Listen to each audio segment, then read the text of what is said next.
Good morning and welcome to Flat Earth Debate.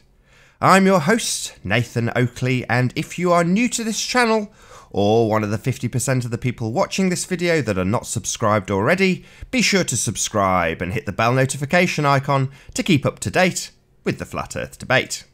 If you would like to support this channel, there is a super chat that runs alongside the show while it is live, and most importantly, if you would like to join the debate with the page you are currently watching on mute, simply click on the link below this video to join the debate and express your views on the shape of the Earth. There are a couple of rules in the Hangout. Number 1, please do not swear. If you do swear, you will be ejected. Number 2, if you are ejected, please do not try to rejoin the show using sock accounts. You will be warmly welcome back on the next stream. With that, I'm going to transition across to my photograph so I can share the show on Facebook, Skype and Twitter, and I would encourage anybody who is currently in the live audience to please do the same. Please share the show on social media. Once more, if you are new to the channel or not subscribed already, please hit that subscribe button and the bell notification icon to keep up to date with the Flat Earth Debate.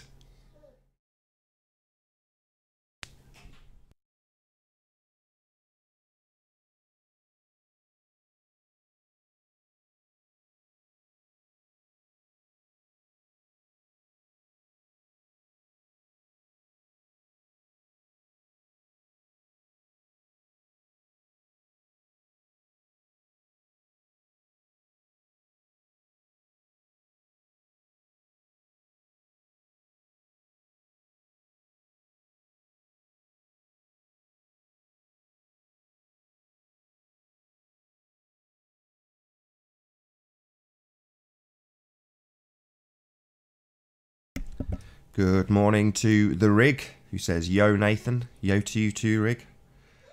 Vinegar Strokes, good to have you here. Nichio Snows, nice to see you. Archimedean Eye, thanks for being here.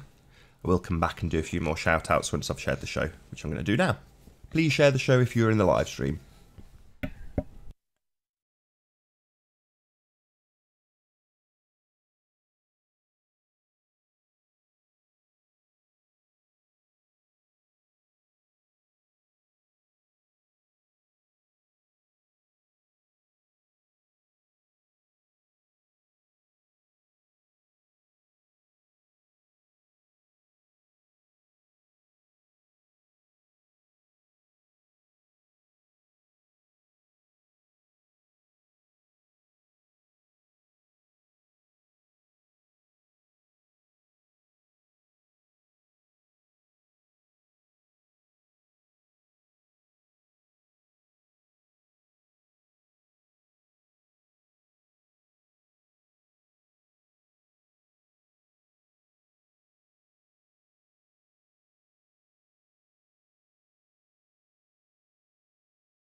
So I've just finished sharing the show on Skype, Facebook and Twitter, and once more I would encourage anybody who is in the live stream at present to please also share the show. I'm going to run through my links once more, and then if I'm joined by a guest I will introduce them, or you may hear from me one more time to go through the exact same information again. So if you are new to this channel, or you're one of the 50% of the people watching this that are not subscribed already, please be sure to hit that subscribe button and the bell notification icon to keep up to date with the Flat Earth Debate. If you would like to support this channel, there is a link to Super Chat that runs alongside the show while it is live. And if you would like to join the debate. Most importantly, there is a link below this video. Simply click on that link with the page you are currently watching on mute to join the show and express your views on the shape of the Earth. There are a couple of rules in the Hangout. Number 1, please do not swear. If you do, you will be ejected. And number 2, if you are ejected, please do not try to rejoin the stream using sock accounts. You will be warmly welcome back on the next stream. So with that, I'm going to transition back to my photographs, and as I say, you may hear from me one more time to go through the exact same information or introduce our first guest.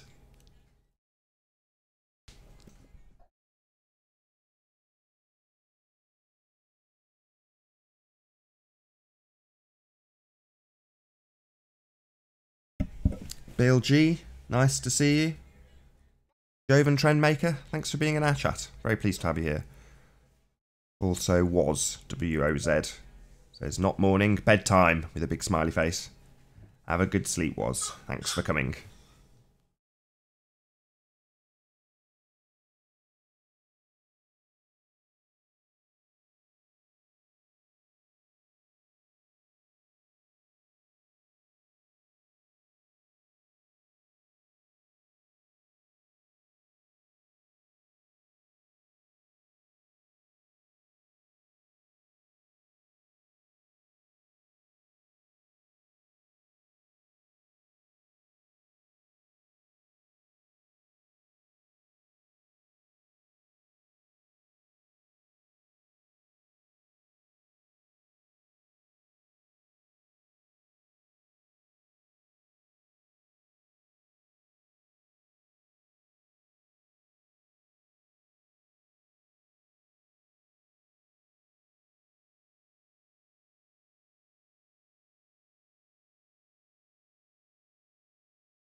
If one of you from the chat can just click on the link in the info box just to check that it does actually work. Oh, it's not there. That could be why we've not got any guests. We stick it into the chat room in case there was anybody that does want to join immediately. Get it pasted into the live control room. I did do this already, by the way. I'm not an idiot.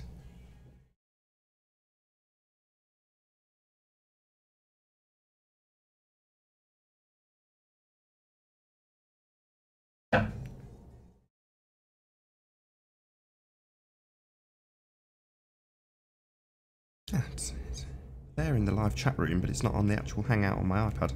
Weird. Paste it in again.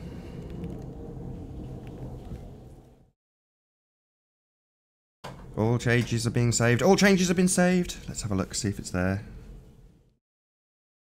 Yes, it is. So yes, once more, if somebody in the chat could just click on that link just to check that the Hangout does actually function as it should, that'd be very much appreciated. Nawaf Mubarak, pleased to have you here. Great name.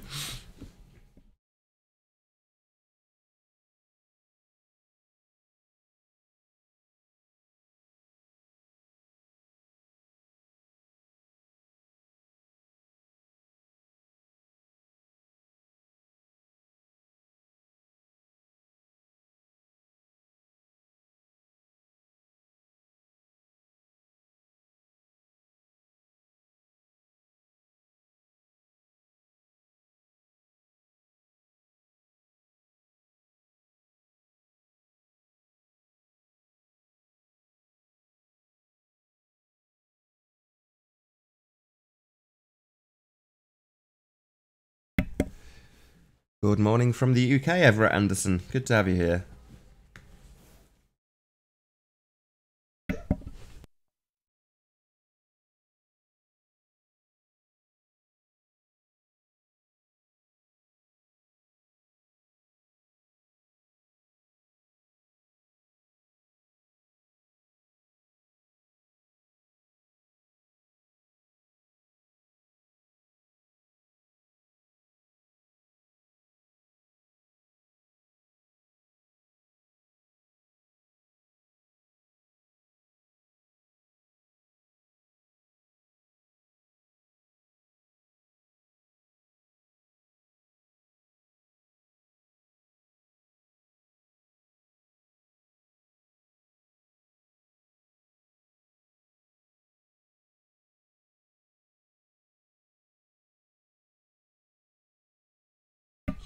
Jamie Woodstock, good to have you here. I don't know if I've said hello to you already, I don't think so.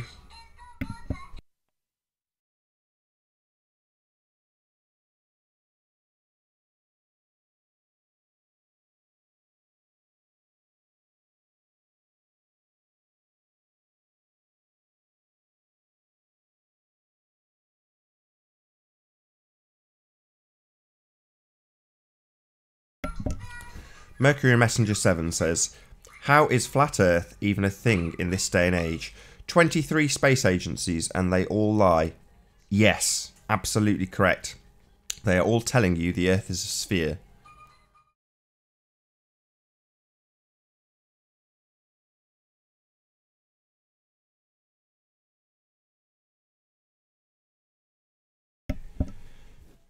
Jared Clutterbuck? Clutterbuck? Clutterbuck. Jared Clutterbuck. Thanks for being here. Pleased to have you.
Christian Matemu, good to have you here.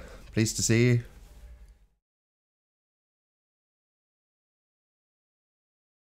These morning sessions do take a little bit longer to get going, I won't lie. I may run through my links once more in a moment.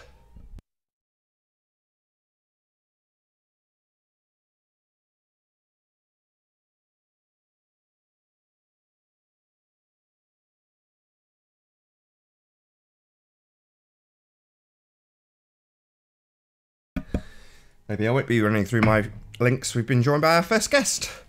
Very pleased to have you here, my friend. Hello. Jamie, who is it? Oh, just saying hello, I think. Jamie just joined to check the link worked. Thank you very much, Jamie. Much obliged. I assume that was Jamie Woodstock.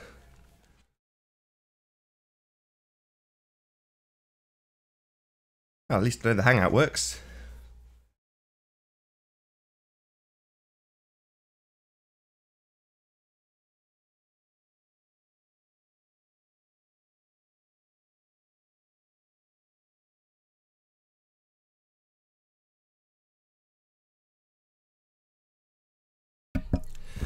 We'll just run through my links one more time as we've been running nearly 15 minutes and we don't have a guest yet. So, if you are new to this channel, or you are one of the 50% of the people watching this that are not subscribed, click on that subscribe button and the bell notification icon to keep up to date with the Flat Earth debate.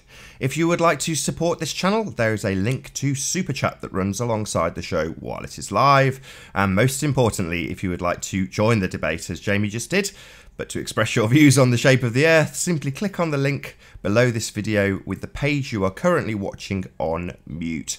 There are only a couple of rules in the Hangout. Number 1, please do not swear. And number 2, if you do swear and are ejected, please do not try to rejoin using sock accounts. You will be warmly welcome back on the next stream. Once more, if you've not already, please share this show on Facebook, Skype and Twitter. And hopefully the next time you hear from me, I'll be introducing our first guest.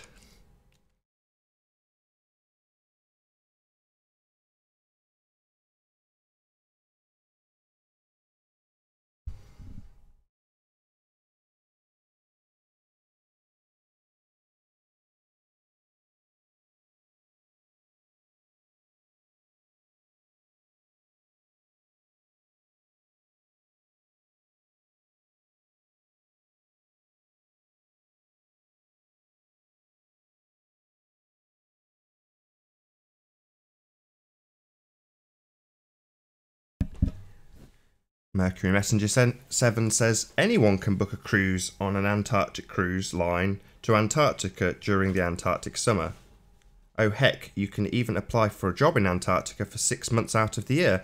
That's very interesting, Mercury Messenger 7. I interviewed somebody who spent 18 months down there and denied that there was any 24-hour sun going on. And he was actually on Antarctica, not just passing by in a cruise. So feel free to check out my interview with Robert Shortman. Name of the video is Confessions of an Antarctic Plumber.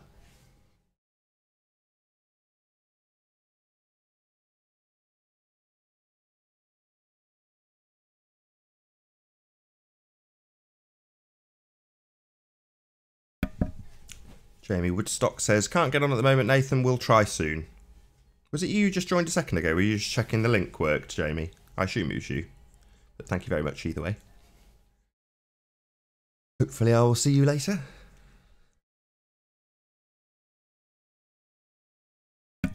Actually, while I'm on my own and I've got no guests who express their views on the shape of the Earth, I'm going to say a huge thank you, because the amount of people who share this show, I do nag them in the chat most of the time to share it, but they do it. They share the show and it gets popular as a result of people sharing it. So a massive, massive, massive thank you to all of the people who share this show when it's running live. I really, really do appreciate it, and I'm not just saying that. I'm very, very grateful to all the people who do actually share the show. It's 2 clicks to get it on Facebook for your audience or your friends and family or your social media circle. So yeah, thanks to all who share the show. I really do appreciate it.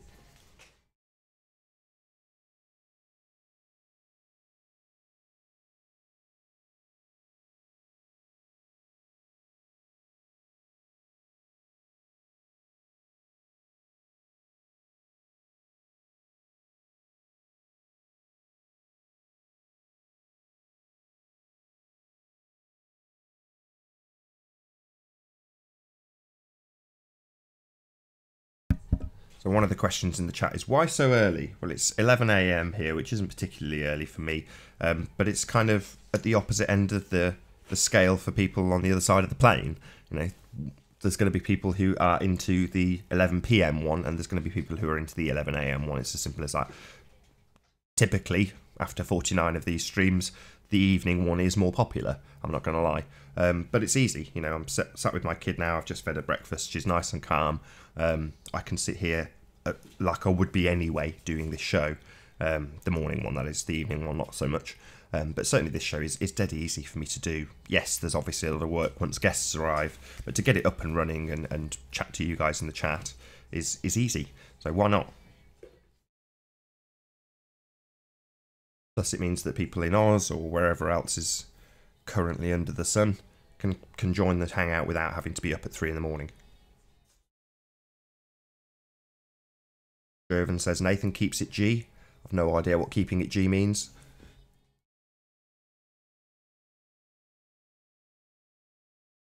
Sage Simpson Roberts, good to see you.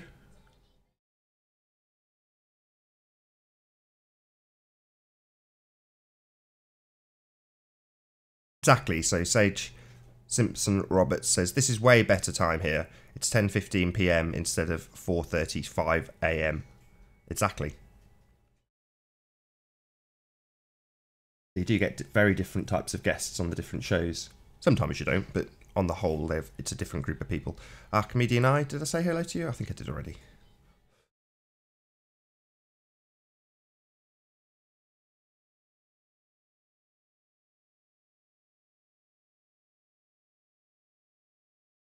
Do you actually all share the show? I know there's only about 6 or 7 of you chatting.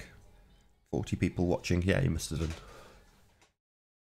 Surprised we haven't got a guest already. 20 minutes of streaming, 40 people in the live chat, nobody on the show. Amazing. Not quite the longest we've gone without a guest, I'm not going to lie, so I'm not worried just yet.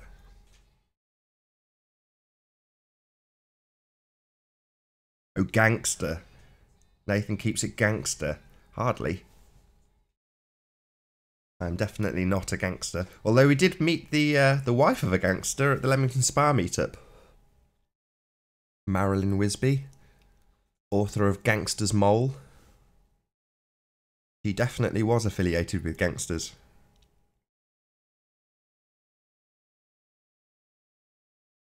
He says, I helped you get to 150 viewers. Thank you very much, Joven. I don't know if you heard me say earlier. I really appreciate you sharing the show, and I mean it sincerely.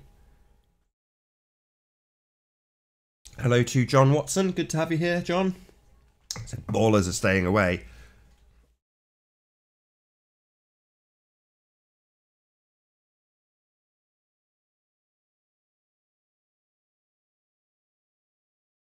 Have you heard Mike Pence's speech about going back to the moon for further explanation and mining resources of the moon? Well, no, I don't. I haven't heard it because I don't watch TV and don't really pay a great deal of attention to the media. I'm not exactly Mr. Current Affairs.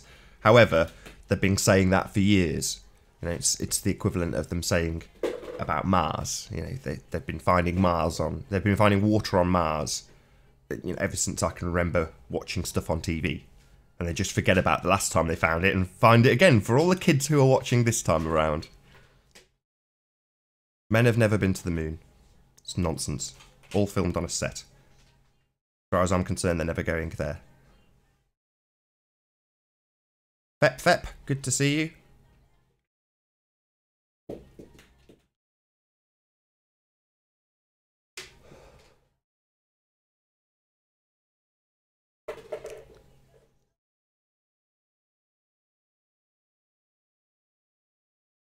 Who had a Freudian slip? Fep, you or me? If it is me, let me know so I can laugh at myself.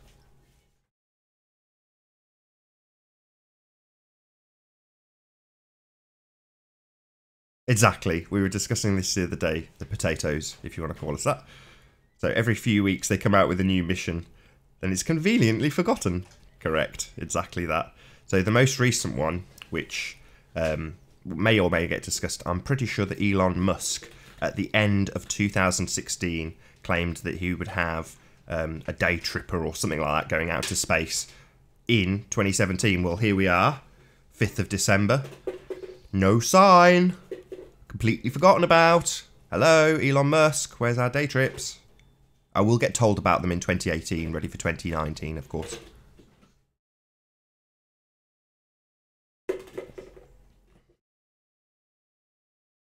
Fep claims to be the blackest bird in the Arctic.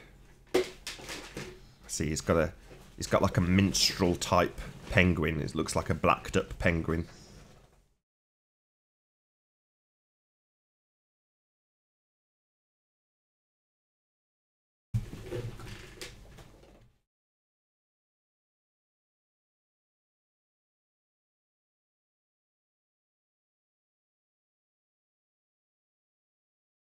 So the FE is planning on a fight with Virgin Galactic next year. I don't know about planning a fight, but I'm just pointing out that they claimed they were gonna have something going out in 2017, and it's been completely forgotten about, as John Watson was pointing out. And I'm guilty of it too. You know, I can't remember the details of it. You know, it's not even a full year ago that this was mentioned, and I can't remember the full details. The only bits I can remember is space travel, Elon Musk, and 2017.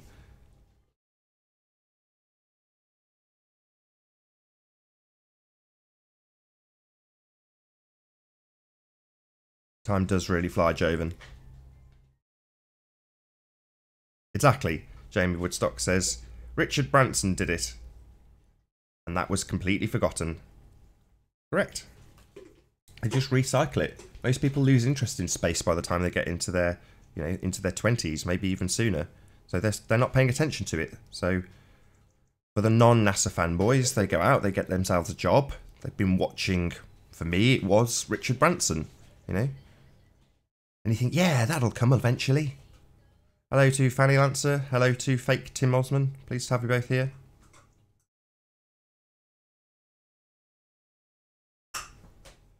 If man could get into space, then the Brits would have got there first. Maybe, John. Maybe. Citizen Z, pleased to see you here. Says flat. Yep, I agree. Certainly from what I can see of it. Nice haircut, Nate. Thanks. Got the haircut because I went down to London a couple of days ago to Vice Media Studios in London. So I had to look a bit respectable for them.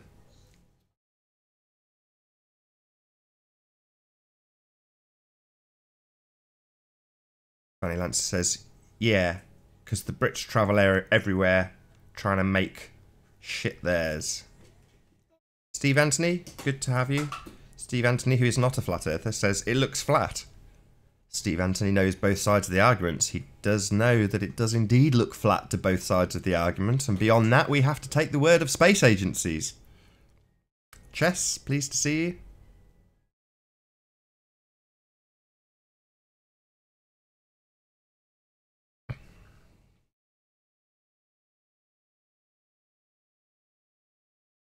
Fanny Lancer says, the sun never sets on the British Empire.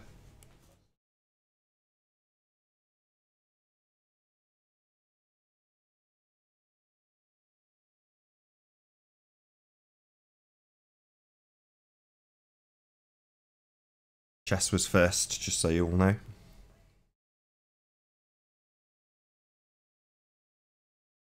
course I know you, Stevie. Steve Anthony is extremely entertaining.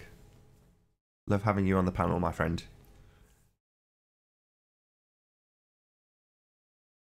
Was says, flat disk doesn't work. Well, flat disk, I assume you're referring to the nonsense put out there by the Flat Earth Society, where they have a flat disk floating through space because they need to retain the idea that we are in a vast, infinite, expanding soup of nothingness. But in their model of the flat Earth, they have that flat disk floating up through that vast expanse of nothingness, giving them gravity, which I don't think any flat earther I know subscribes to that idea at all, even though it's easily the first thing you come across when you Google it. Hello, Rory's Legs. Pleased to see you.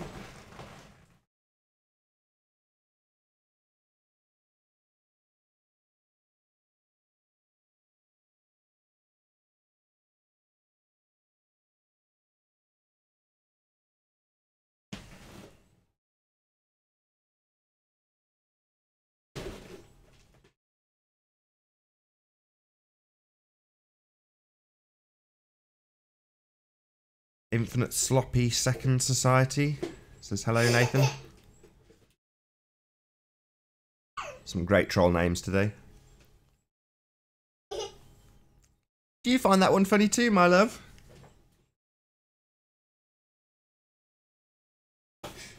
On what channel will we celebrate Christmas? I still celebrate Christmas. I'm not a Christian, but we've got a tree up. My kid was absolutely mesmerised by it. It was adorable. I am Face, pleased to see you. This is now bordering on the longest period of time without a guest on the debate. Typically, I'd normally have said by now, but yeah, this is the opportunity for anybody who wants to get in and express their views without being challenged, as there's no one here. Like I'm doing. Talking about space being fake, talking about NASA not going to the moon. No one's here to tell me off. It's wonderful. Don't talk about fake Christmas in front of your kids. I will absolutely talk about fake Christmas. As she gets to a greater degree of understanding with her surroundings, I will explain that it's make-believe. And I'm not going to deny a Santa. I'll just explain. I don't know how I'll word it. We'll cross that bridge when we come to it, but we'll say we pretend that Santa comes down the chimney. And as we live in a apartment and don't have a chimney, it'll be easy to explain that we are pretending. Cat's eyes. Expletive deleted. I'm pleased to have you here.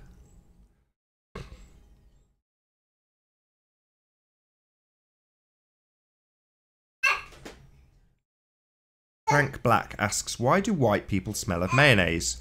It's because typically white people or Western people tend to have a more dairy-based diet. So if you go out to Japan, people smell of fish. Because they have a mostly fish-based diet, surprisingly. Yeah, when I was out in the Far East, they'd tell me that I'd smell like rotten eggs. You think, oh, thanks. That's nice. Good to see you, A4. Nobody's joined so far. We have had somebody test that the Hangout does work, A4, so we have had one guest say hello. Frank Black says, gross. Yes, people are gross. People eat food and it smells.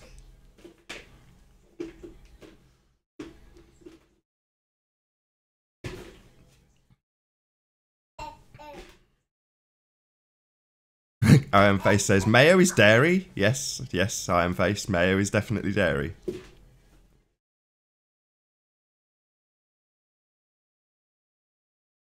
Been joined by A4. Pleased to have you here, Adam.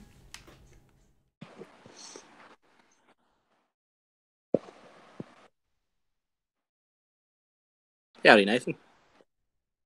Howdy to you too. Let's transition so people can see. You repeated. I heard myself. I don't know if you've got your watch page on. No, that was you. I didn't repeat. You did. Say that again. You repeated. I didn't repeat. I don't have the watch page open because I'm on a phone.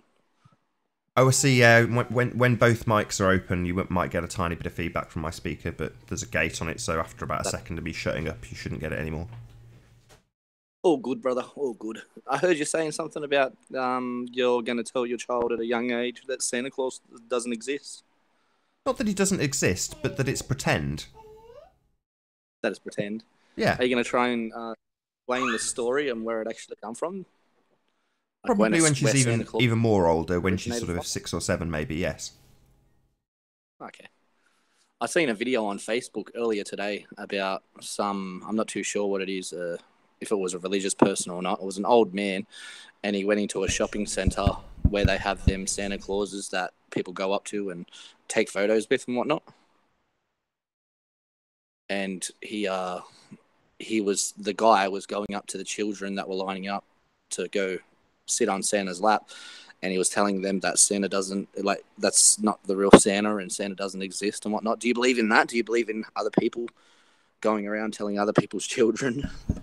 No, that's an outrage. Do you think that? Not at all. Hey? Somebody's just joined and left, so you're going to get sniped, Adam. Whoever's just joined is now in the back chat and will probably try and snipe you. Okay.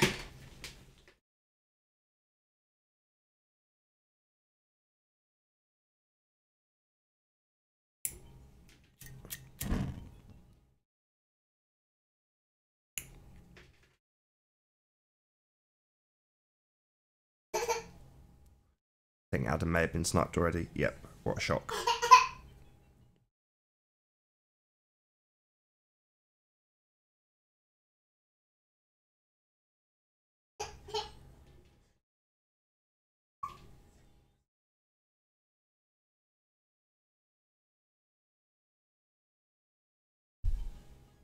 Good to see you there, Ohio. Thanks for being here. People wearing... horse-wearing people costume. My apologies. Good to see you.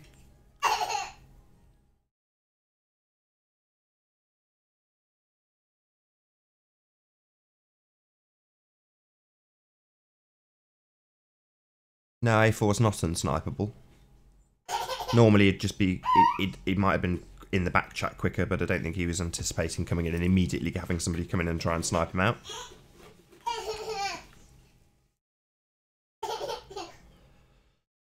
John Watson says, Baller's still sulking over angular size. Lol. What's wrong, little chicken? You've got a bucket on your head. You want Daddy to take the bucket off? Come here.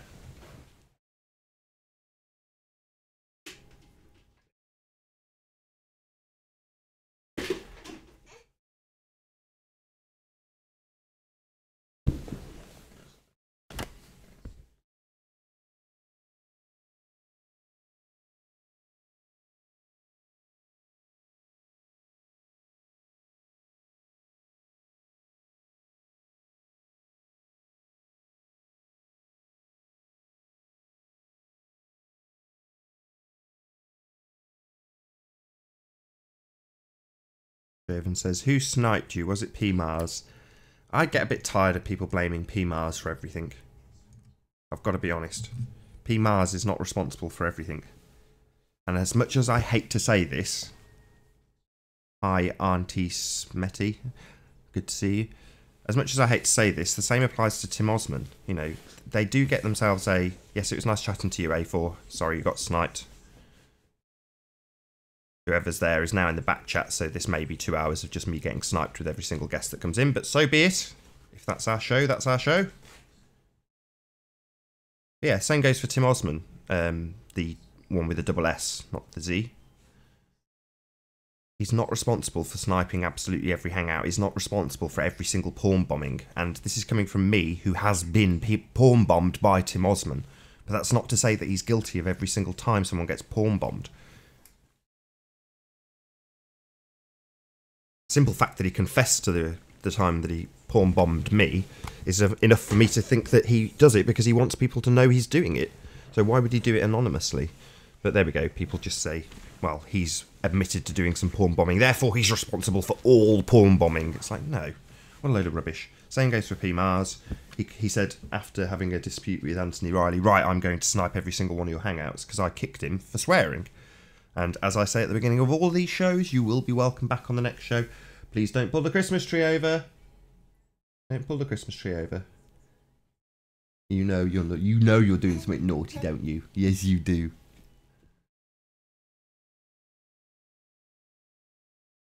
P. Mars is not a dickhead. P. Mars is actually a very good guy if you get to know him off air. Pleased to have you here, Mr. B. So if it wasn't for P. Mars, and I'm sure I've said this before, I wouldn't have this show. So this show is you know, largely down to the fact that P. Mars helped me get it going because I couldn't do it on my own. I didn't know how. So I called him. It was probably 8 AM in the morning for him. After about a couple of hours of me faffing and struggling to get something to work, I got him out of bed and said, P, I need your help. I can't get this to work. What am I doing? And he explained it. Took his time, got it working, was very patient with me. So, you know, I'm going to say a big shout out to P. Mars. Thank you very much, P. Mars. I am very grateful to him.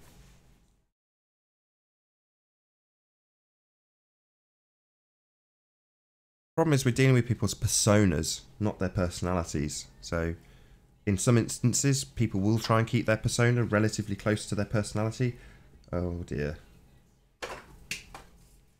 You okay? Don't go under the Christmas tree.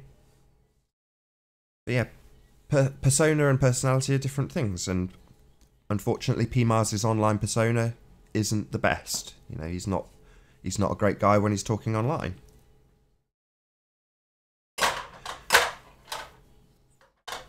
You'll have to excuse my kid banging in the background. So my question was, do you agree with random people telling children that aren't their own that Santa or other fairy tale beliefs are not real and are make-believe? No, I don't believe in that. I don't think you should accost people randomly in a shopping centre and say, you do realise Santa's not real. That wouldn't be my place to do so. The same applies with, you know, members of my family. So I wouldn't dream of telling my niece or nephew that their parents are lying to them, which is essentially what you're doing.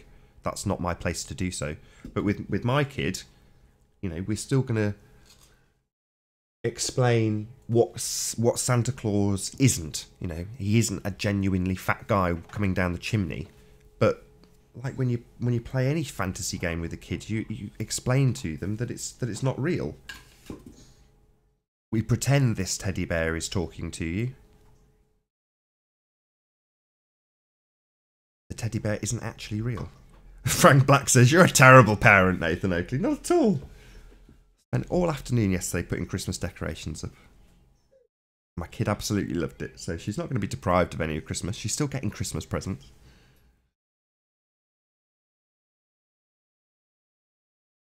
And we will explain where the origins of the story come from. You got it, Fet Fet, Coca-Cola Christmas. That's what my kid will get. She will get the Coca-Cola Christmas. I'm not going to go all Jehovah's Witness on her and deprive her of that.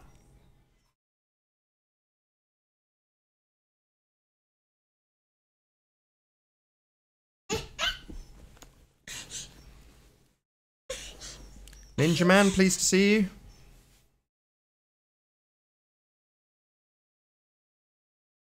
I knew you were going there, Adam. Would you agree that telling them the ball is make-believe is a similar concept, Nathan? It's a very good question, Adam. I like where you're going with it.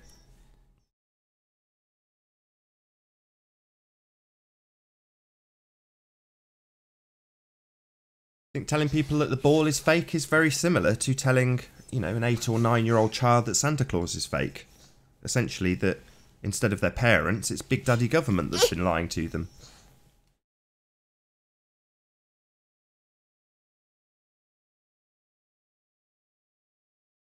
John Watson says Christmas is a capitalist exploitation, of the working class.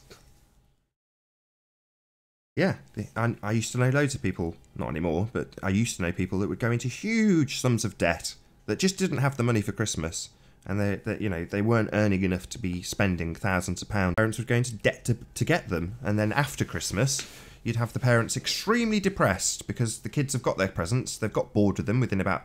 Hi Tony, how you doing?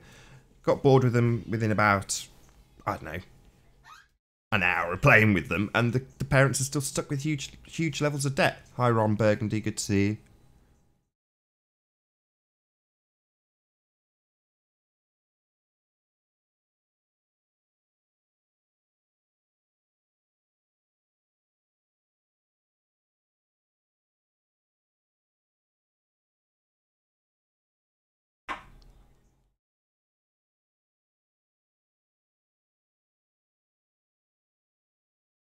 A4 says, but do you agree that children should know, or do you think they will find out eventually and the indoctrination in schools will not affect them later on seeing the truth?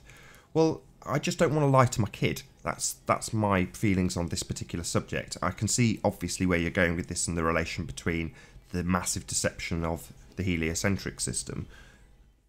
But I do think that, you know, it creates a certain amount of resentment. If you literally lie to your kid about what's going on with Santa, it sets them up to be lied to about other things. So I just don't want that.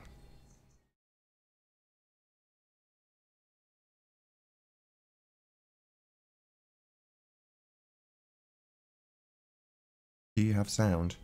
Yeah, we do have sound. Just refresh was if you're not hearing anything. Yes, I definitely said hello.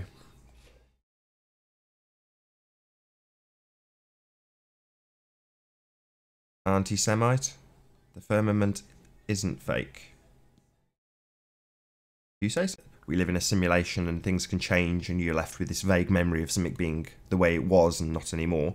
You know, that notion of the Mandela effect is complete nonsense.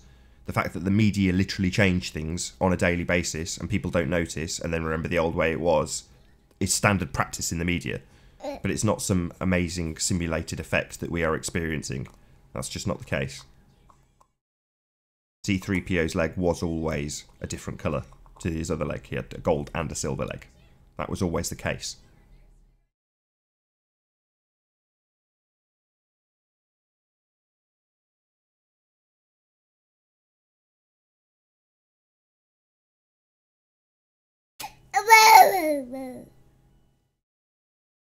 So stream is going offline briefly. If it's your end, just need to lower the resolution on your stream.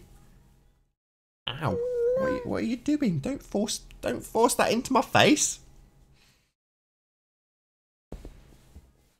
Yeah, just lower your resolution if you've got a choppy stream, because at this end it is perfect. There's literally 0 drop frames. and the connection's perfect. I've got all my little gauges telling me if anything's going wrong. I do notice pretty quickly, but it's not. So if it's choppy your end, it's because you can't cope with the high resolution that's being outputted. So just lower it to 420 or 720 or whatever it is. Come away from there, please. No one here, so my mic has to stay open so you can hear the child corrections that I'm giving my kid occasionally. No, don't touch the stereo. No, don't end my live stream. Normally all this rubbish is off air.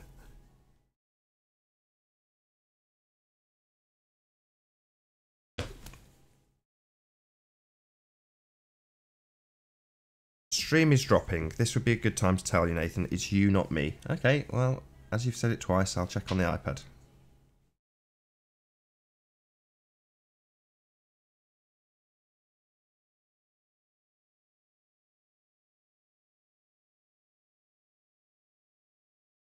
"32 thumbs down. Definitely being attacked by trolls. Love it." Right, let's turn the volume up.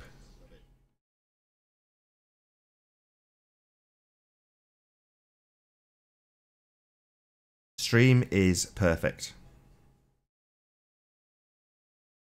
Anti-Semite says, "It's you, Nathan. You're incompetent." I don't think so.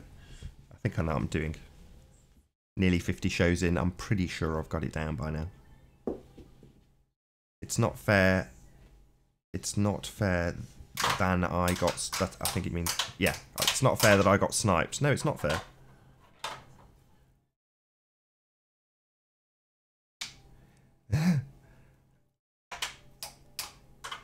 I don't think it's necessary to stream in 4K, Anthony. So for all the people that are saying, "Oh no, it's not good, it's choppy," well, it would be 10 times worse if 90% of the people were getting a choppy feed because I was trying to output 4K.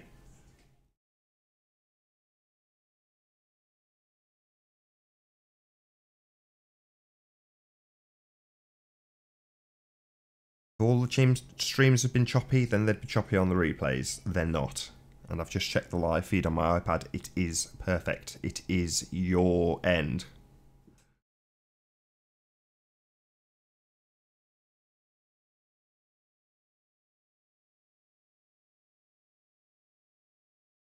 My account is the dark blue account. The aqua account is a sock impersonation account. I'm colourblind, A4. I cannot tell the difference. They both look the same. I assume the one that's typed... Oh yes, okay, they are a slightly different shade. So, correct me if I'm wrong, the one that's just said, "They cloned my account," the guy that just claimed his account was cloned is actually the clone, correct? JJ, pleased to see you. What is your opinion of the Riley bet thing? Don't know, don't bet, never have, not interested. Don't make bets. Made for compelling viewing, though. That's all I'm interested in. Seeing them debate about the issue, because it was a specific bet, meant that the details of the bet got really hashed out, and that was good, because it was specifically about eclipses, and that's directly related to the subject at hand, so I was very pleased that the subject got discussed in great detail. Whether or not someone owes someone money, I couldn't care less.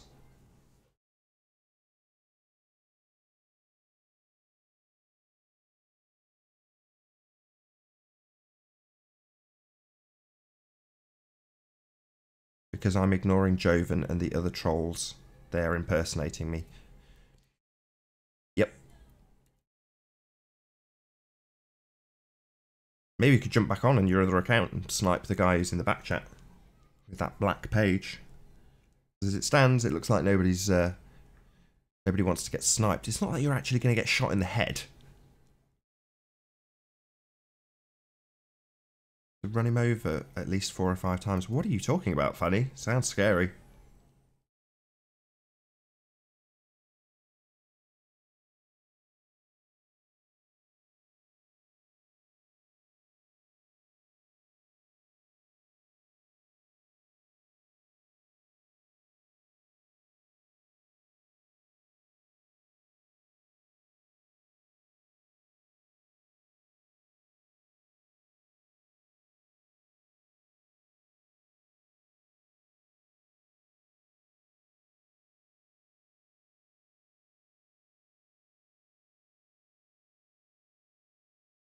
A4 says, what can you do though? Haters are going to hate. Seems like they're all fans and have dedicated their time to impersonating me. Yeah, it's a pretty big compliment. Imitation is the greatest form of flattery, A4. Chemtrails, question mark, another silly hoax, says Mercury Messenger 7. I don't know what chemtrails are. I know what people say they are. Right down to the chemical composition, according to people on the internet.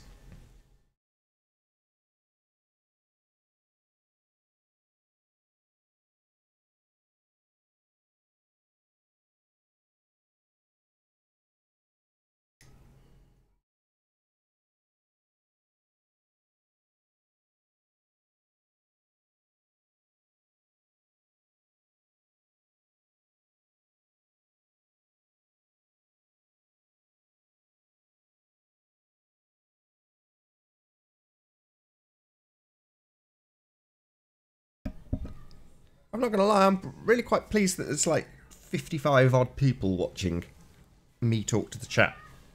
Amazing. No guests, and people are still listening. Oh, wasn't the Russian guy awesome? Shill scanner. It is flobe. It is like flat and globe.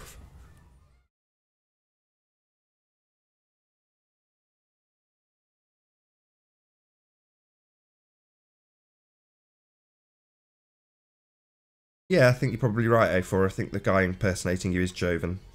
He has literally vanished, and then this guy's come in, and his spelling errors and typing errors are the same. So yeah, I think you're right, it is actually Joven who is impersonating you. I don't often call those things and say yeah, like you have just done, because often it's nonsense. People will accuse people of being other people all the time and have absolutely no proof whatsoever. Hi Richard, pleased to see you. Hi Rune, pleased to have you here. I think, yeah, Joven's just a bit dumb and hasn't realised that he needs to chat on his original account as well when he trolls people. He also needs to modify the way he types.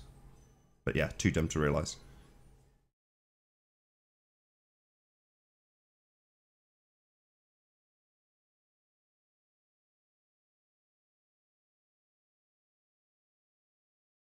Amy Woodstock says, I'd come in if I could, Nathan.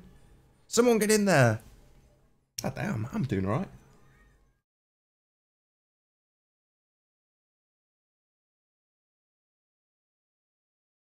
Yes, it would be nice to have a guest and go on mute.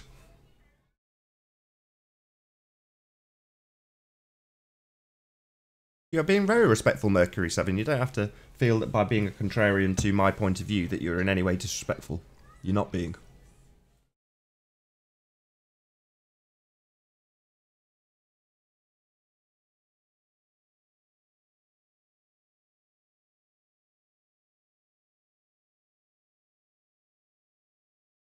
The people who think chemtrails are a hoax think so because they are too busy craning their neck over their tablet.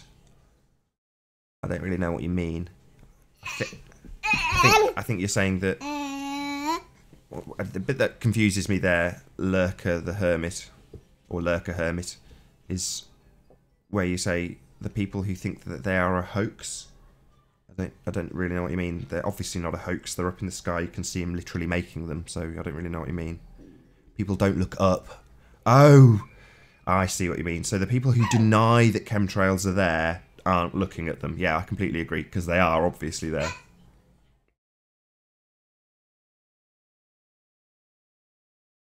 It was like the gateway drug for my mum, chemtrails. So I was telling her all about Flat Earth, as you do. Or as I do with all of my family and the people I know, because it interests me. And my mother was totally unconvinced until I pointed up at a plane spitting out chemtrails, and as you point out, she just wasn't looking. She just hadn't noticed. No, leave the tinsel on the tree. Leave it on the tree, please. No. Hi, Christopher. Pleased to have you here.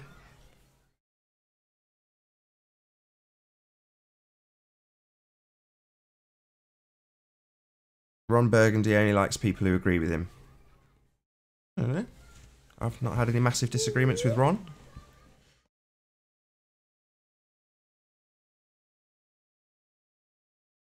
Pretty sure he thinks I'm a nutter because I think the Earth is flat.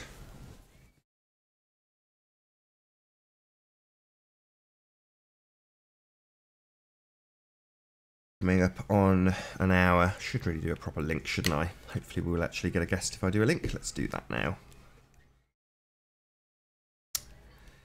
So, great show so far. Thank you to Adam for joining and briefly telling us what's what. If you are new to this channel, be sure to subscribe and hit the bell notification icon to keep up to date with the Flat Earth debate. If you would like to support this channel, there is a link to Super Chat that runs alongside the show while it is live. And if you would like to join the panel, there is a link in the info box below this video. With the page you are currently watching on mute, simply click on that link to join the show and express your views on the shape of the Earth. There are only a couple of rules in the Hangout. Number 1, please do not swear. If you do, you will be ejected. Number 2, if you are ejected, please do not try to rejoin the show using sock accounts. If you've not done so already, please share the show on Facebook, Skype and Twitter. Good to see you, Flat Earth Alchemy. Nice to have you here.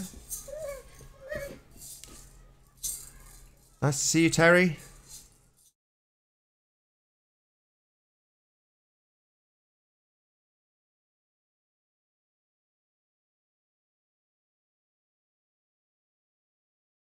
In my experience, flat earthers are in the same category as theists.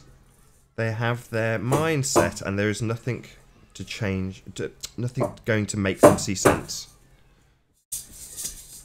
I will say a quick hello to Huey after I address that, but in my experience, what I see and what is conceded by both sides is that we observe a flat plane. Beyond that, I have to take people's word for it. Not about seeing sense, it's about seeing a flat plane, which is what I've seen. Anyway, let's do a proper introduction to a more important guest than me. How are you doing, Huey? Hello, Nathan. Good to see you. Thank God I can finally go on mute and shut up. Good afternoon there. What time is it there? Right, it's coming up on afternoon, 5 to 12. It's almost midday. Yeah, I'll say good morning then. I thought you were in Britain. This I thought evening you were here. British. Where are you from? No. I am from Britain. I don't live there anymore. I live overseas now. Ah. Right, I'm going to finally go on mute after an hour of non-stop waffle, and you can feel free to do as I have done and spout your rhetoric. Well, I was just wondering if you realised that, you know, that your description box where the link to join should be. It's not there. Did you know that? It is now. It may be that you just joined the show early, and then since then I've pasted it in, so it might just be if you click refresh on the watch page. It wasn't here. there before. Yeah, if you refresh. Oh yeah, there it is. Yeah, it should be there now. Yeah. Maybe I should have said that out before. Thank you for saying that, Huey, because if I should really point that out, once I've pasted it in, it doesn't suddenly magically appear for everyone watching. They need to refresh. I will remember to say that next time. Thank you. So I was wondering that's why you got no one in today. Probably. I found it in the live chat on the YouTube. Oh, you scrolled back down feed, the chat. You know? Scrolls up at the beginning and the link's there as well. Interesting that you've not been sniped. No, well, I did get sniped once. But that was in, you know, when you stop this live feed and it goes on to the after hangout, which is off air, and someone sniped me there once. Ah, right. I don't get it. I mean, I'd like to feel that I've got a reasonably, because I'm obviously biased, a reasonably open platform. You know, I try and keep my mouth shut when other people are on. I don't see the point in sniping people. There's no need. But there we go. Yeah, but there we go. It's child. Anyway, what to talk about? How about that thing with Jaron coming out against Pastor Dean Odell? Did you hear about that? Only in the words that you've just said. I didn't watch any video. I think Jeremy mentioned about it and said that he'd done a reasonably good job of, or he'd used some pretty old anti-Christian arguments. Yeah, well, it seems to me what happened was after the conference, Pastor Dean Odell went on the offensive against Jaron and accused of being the Antichrist. And there was a woman at the conference who got up and heckled him. What was her name? Mama Queen. You know who that is? Yeah, Mama Queen. I got in touch with her and asked her if she'd do an interview about that, because I thought in many ways it was genius. Anyway, there's a rift going on now, and Jaron criticised Pastor D. Nodal's approach to the conference, saying that, you know, he was too heavy-handed with the religion. But then he also went on the attack against Christianity itself. So where are you on that? On Christianity or Jaron? Well, you know, on the whole thing about, you know, Pastor D. Nodal's attack on Jaron and Jaron retaliating. And you're not a Christian, right? I think I heard you say that. No, I mean, I won't lie. There was about a period of maybe a week during Flat Earth, or since coming to Flat Earth, where I went, wow, maybe that's true, and started looking at it again, because I was raised a Christian like most people in this country. So was I. Yeah, so, you know, some of it resonated with me, and I started to look into it and would say things like, you know, I am a believer now again, because I wasn't, and then I was because of lots of things I was essentially being brainwashed within Flat Earth about Christianity.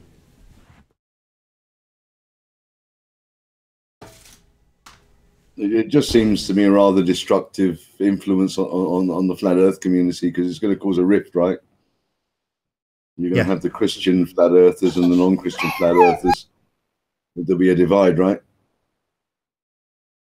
Yeah, I completely agree. But yeah, I mean, this is going to be a hard conversation for you and I, because we obviously have different opinions about it, but we've got people like the Flat Earth Network, formerly IPS, who is showing the parallels between Christianity as a control structure and heliocentrism as a control structure. And, so for me, I'm seeing those parallels, and then seeing other Christians just ignore them or call IPS a Satanist, more likely. And you just think, yeah, the whole thing is so divisive in the way it's structured that it's only ever. Yeah, he accused Jaron of being the Antichrist, and he accused Mama Queen as being a witch. I think the guy's a fraud, actually. Who, Odell? Yeah. Oh, right. I don't know the guy. You know, with a lot of pastors, I'm skeptical about their motivations. I mean, my uncle's a pastor, so he's run churches, I should say, and they've been profitable. You know, he's made his living that way. Now, there's nothing wrong with that, but by the same token, when you see some of the ones on the American TV stations, I remember when I was out in the States, literally channels dedicated to Christian broadcasting and just basically fundraising. It's like one non-stop charity broadcast for this one Christian and his church. And you're like, wow, this is just a huge scam. Well, yeah, I think that some of them get extremely wealthy, but in general, I don't think your average pastor makes a lot of money, you know. They're just making a living. No, I completely agree. But it's not normally those ones that would be on a stage at a conference, if you know what I mean. Right. So my local vicar who married us, you know, she's normally talking about her collection plate and the roof need doing. It's the same with most churches in Britain. You know, they're scraping by to pay their bills. A bit like me on YouTube. But the point being that they're not suddenly out there earning hundreds of thousands of pounds and getting pledges from people over a telethon. You know, that isn't the case. Certainly not here.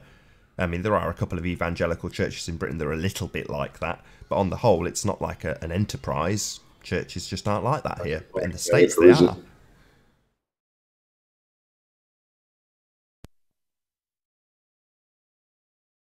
But I think Jeremy was right to speak out against him, you know, in response to the criticism about calling him the Antichrist. I think he should have just stayed away from the whole Christian debate and left that alone. I think it just ostracized too many people. He'll lose subs over that, I think.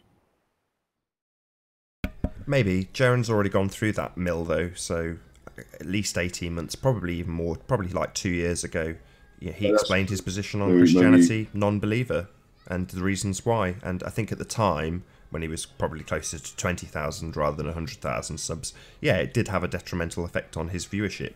But on the whole, even the Christians are very fickle. They come back eventually because his information is good or compelling or entertaining, whatever you want to call it. Yep. Yeah, we shall see. What I will ask you is something that the chat asked me about the position with Riley and his bet, and I'm not a betting man, so as far as the rules and regs of betting goes, I don't know. I've never bet, literally never. So not interested to me, but maybe the audience are interested. What were your thoughts and feelings on the bet with Mark and Anthony? Well, what Riley did was he laid down the conditions of the bet. He defined what the eclipse was. Those were the conditions of the bet. And then when Mark, that's where Riley put his money down. But this is what an eclipse is, and it happens once a month. Then when Mark picked up the bet and went into explain why Riley was wrong, Riley moved the goalposts. He redefined what an eclipse was. So yeah, Mark won fair and square. You know, it's like if you go to a casino and you put your money down on red, they spin the wheel and it comes up black. You lose. That's it. There's no argument afterwards. Riley's trying to say, oh, well, there was a debate. No, it's not a debate, Riley. It's a bet. Those are the conditions you stipulated. That was the bet. And then when Mark went into the discussion, Riley tried to change those conditions. He moved the goalposts. That's my opinion. It wasn't just my opinion. Those are the facts. That's what he did.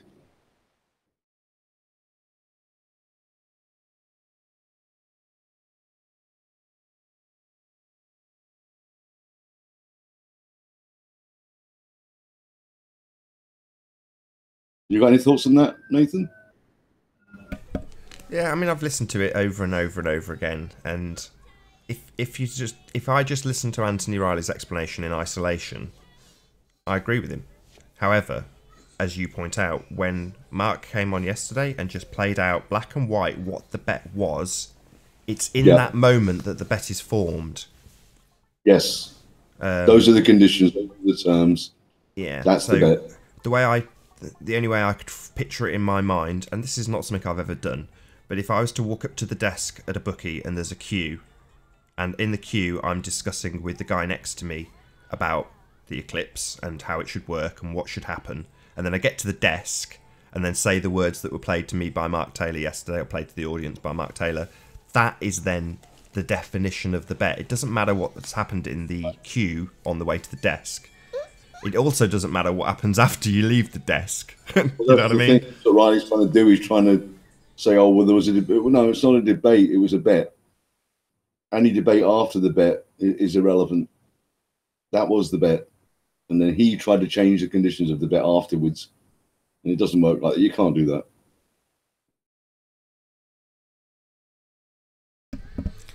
On the other hand, I'm extremely pleased it happened, because it meant that the minutiae, the detail of what was actually being discussed, regardless of where you want to say the goalpost removed or the bet was changed, to me is irrelevant. I don't care. I don't care if either of them get any money out of it. If one of them loses money, one of them gets. Who cares? What matters is that there was a huge amount of detail about the subject discussed on air that people got to hear.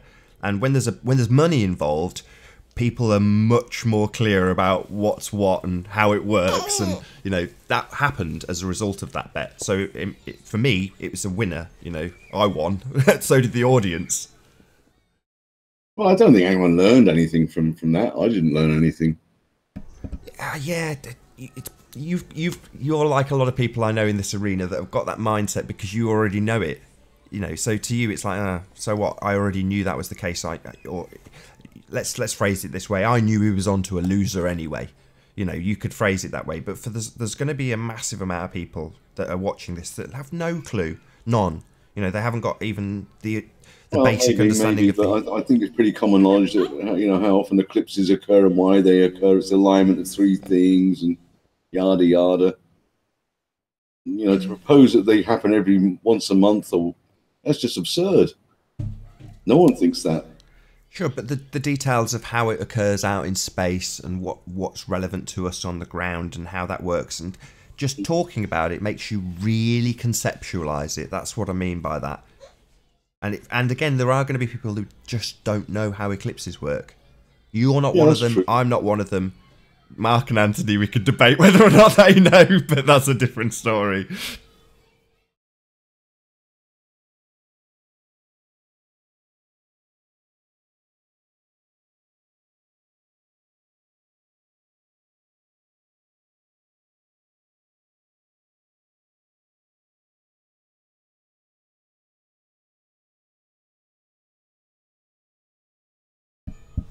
He's wrong as well in his original definition that if the eclipse occurs over the water, that we don't see it. Well, we do actually, because the totality would occur over the ocean. However, you'd be able to see partial eclipse elsewhere. You know, when the last one happened back in August, the totality was over America. However, there was a partial eclipse in the UK. It was seen, right? So to say because it occurs over the ocean, nobody sees it is not really true, actually. Was that actually ever seen? Because that was a bone of contention that I was very interested in. So there's footage of the partial from the UK?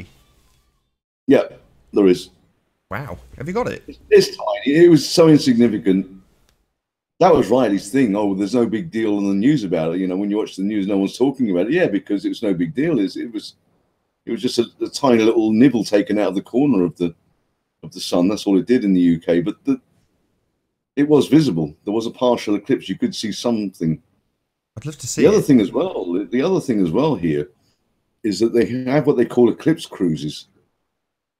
So if the totality is out over the ocean, they have cruises. You can go out and see it. I know someone that went on one in 2012. He went to China and took a cruise to the South China Sea. It was an eclipse cruise. So you can go on a boat and see it. So this idea that if it falls over the ocean, nobody's going to see it is not true.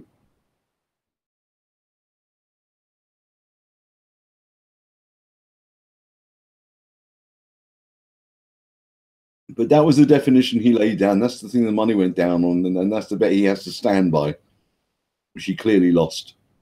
No, he's been very dishonest about that and other things.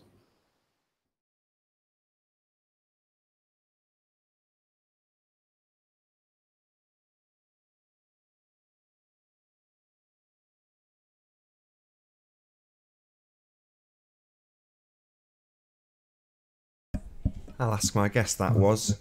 So UFO sightings are fake, question mark. Where do you stand on things like UFOs, Huey?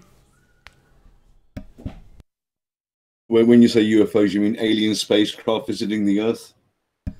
I'm going to assume, just for the sake of this conversation, that was means aliens, not just the textbook, not an unidentified flying object, which could be anything, but specifically aliens. I'm just for the sake of conversation.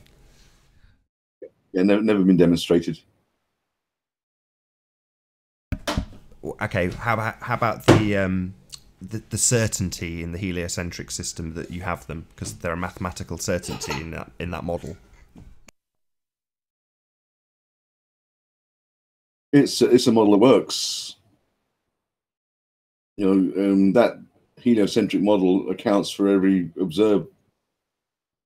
observation we see. It comports with reality. And if you're talking heliocentrism versus geocentrism, that's ridiculous. Because in geocentrism, you'd have planets stopping in mid-orbit and going back the other way, retrograde motion. I mean, there's just no mechanism we know of that would account for that. That's just ridiculous. The outer planets, even in this solar system, of light.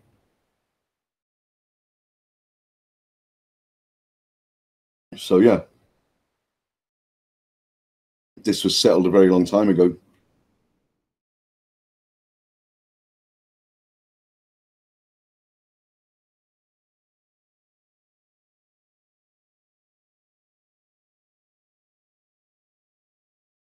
That's all a model can do, can't it? It just accounts for the things we observe. It comports to reality. If it doesn't, then you either fix the model or you throw it out. And that's what happened with geocentrism. Sure. What I'm kind of driving at, though, is that in recent history, they've made this declaration that in the heliocentric system, it is a mathematical certainty that we have other life out there. In other words, or to phrase it differently, aliens are a mathematical certainty now. So what are your feelings on that? There's different opinions on that. But it's, well, yes. This is a good likelihood, but the thing is, until they've been demonstrated to exist, then we don't know. Well, yeah, but this is the reason I bring this up is because obviously often the debating points that are on this show are regards to the maths that creates the reality, and in this instance, the maths dictates that there is life out there. It is a mathematical certainty. I don't think that's the case. It is the case. Oh, really? Where are you getting that from? Mainstream, any news outlet, you can just Google it. Aliens are now a mathematical certainty in your reality, not mine, yours. I've heard two. It's more probable that they are out there, given how many stars. Sorry to interrupt. You keep using the word probable. It's not a probability. It's a certainty. It's a mathematical certainty. That's what you can deal with. You can't provide evidence that they exist. So all you can deal with is probabilities. Right, but this isn't me doing this. This is, like I say, this is what they're putting out into the mainstream. And based on the maths, I haven't heard anyone say it's a mathematical certainty. I will dig it out for the next show and show you and present it with someone like Neil deGrasse Tyson saying it. That's news to me. I've never heard that. Sure, but I can easily find one. I'm not going to do it now because there's only you and I here, and there's no one else to keep the conversation. I'll have a look as well. But yeah, I don't want to say take my word for it, but take my word for it. It's a mathematical certainty. I'll look into it. Fair enough. But I'm glad you've had the conversation the way you have, because that's the way I process it as well. You and I are on the same lines, which is to say, well, until something actually demonstrates that to be the case, I'm not going to put myself... Before that happens, all you've got is probabilities. I mean, even if you can say it's highly probable that they're out there, doesn't mean that they are. Well, no, I agree in principle with what you're saying, and that's my attitude too, but that's not what we're being told. It's hard to have this conversation, obviously, with you not having seen it in print or have it had spoken to you by Neil deGrasse Tyson or whatever. But that's something I have to point out to people who are heliocentric believers. You are now, whether you like it or not, a believer in aliens. It is a mathematical certainty. The same thing as a probability. The best you can say is highly probable. Or that's not what they say. That they're not out there. I agree, but that's not what they're saying. They're not saying it's highly probable.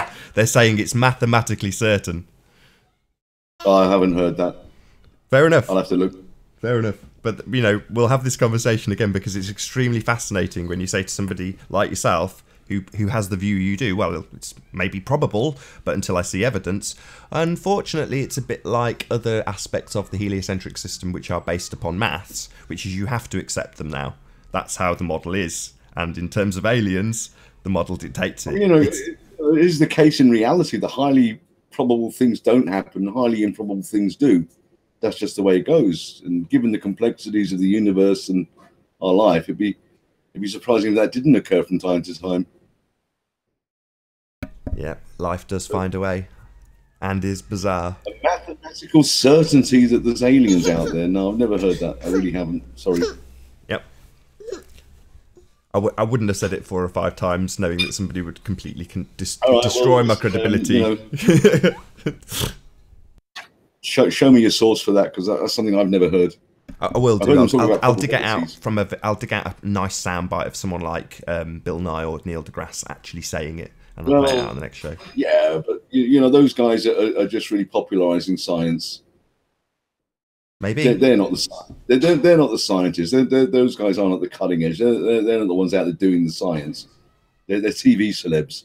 Okay, I mean, the first time I read this was in the New Scientist, probably in about 2010. That was the first time I read it in print. And since then, it's been popularised and put into the I mainstream don't media. see how you can make a mathematical certainty out of a probability. Because all you can say is whether it's probable or not. That's it. You can't do any more than that. Right. So if there is someone claiming it's a mathematical certainty, I'd like to see what their support for that is, because I never heard that. Fair enough.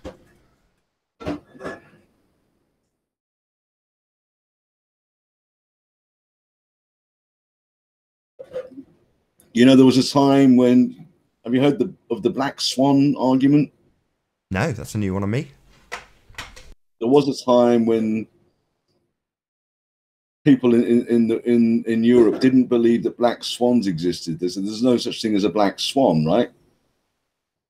To the degree that if they would use it as a euphemism, that's a black swan. In other words, that's impossible. They would call it a black swan. Until their surprise, they was discovered in the 1700s by Dutch explorers in Western Australia. So it turns out that black swans did exist,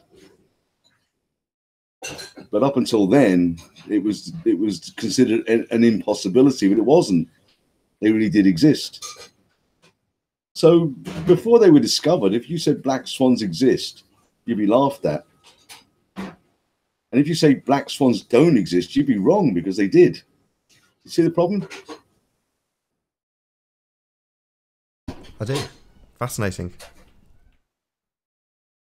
So the rational thing to do is say, well, there's no evidence of black swans existing. We don't know whether they might. We just don't know.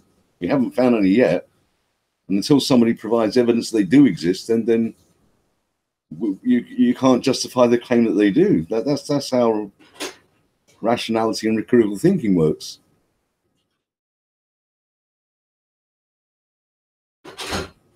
Yeah, and it turned out they did. There were some Dutch explorers claimed to have seen them. That was the first instance. Oh, well, we were in Western Australia, these Dutch explorers back in the day when Australia was just been discovered, and we saw black swans.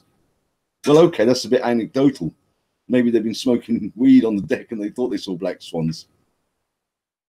And then the next thing that happened was somebody captured them and brought them back to Europe and said, look, there's a black swan. There you go, see for yourself. Now it's confirmed. But until that happens, you can't say they do exist or they don't exist. Do you see what I'm getting at? Yeah, I do. Same with aliens. We just don't know.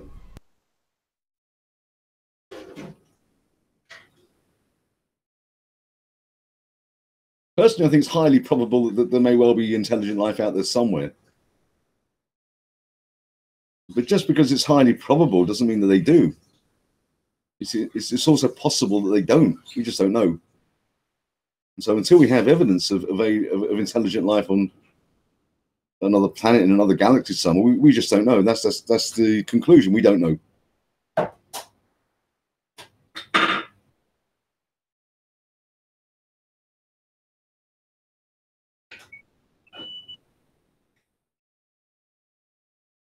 If you can hear that chime, that's our washing machine. It plays a tune when it's done.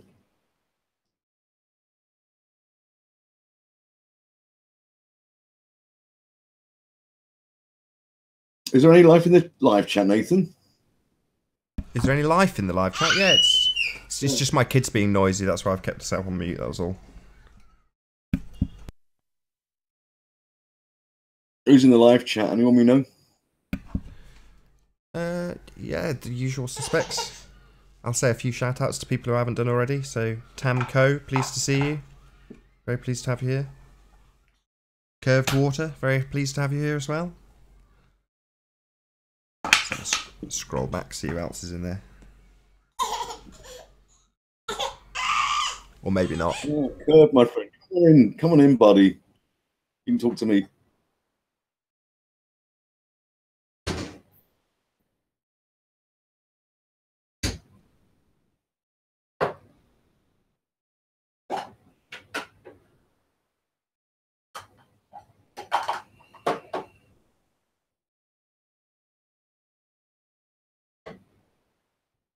Yeah, so Leamington Spa, eh? It's nice out there, isn't it? It is plush. Very nice. Mm. Like a seaside town, but not by the sea. Yeah, it is nice. You ever heard of Watford? Yeah, I used to be a rep. I've travelled all over the UK. That's where I'm from. Yeah, Watford's nice. Born and bred. It's okay. It's convenient because it's right there on the M25 and there's a good rail link. You know, Euston is like 20 minutes away by train, so it's well connected. It's a little suburb. There's not much going on there really, but it's all right. Anyway, that's where I was born and bred.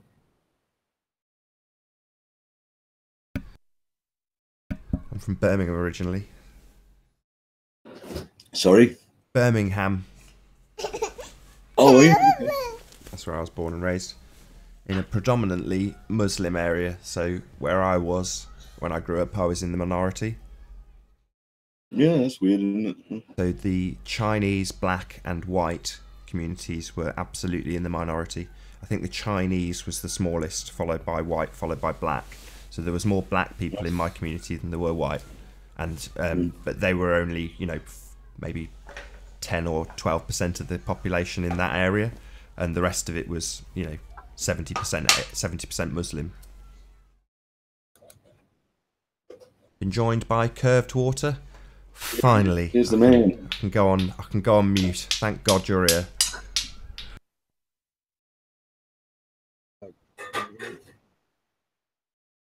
Megatron be praised. Barely hear him. Coming through. Can you push his gain up there, Nathan? He's a bit quiet. Yeah, will do. I think he might have an issue. He's normally not that quiet. How about now?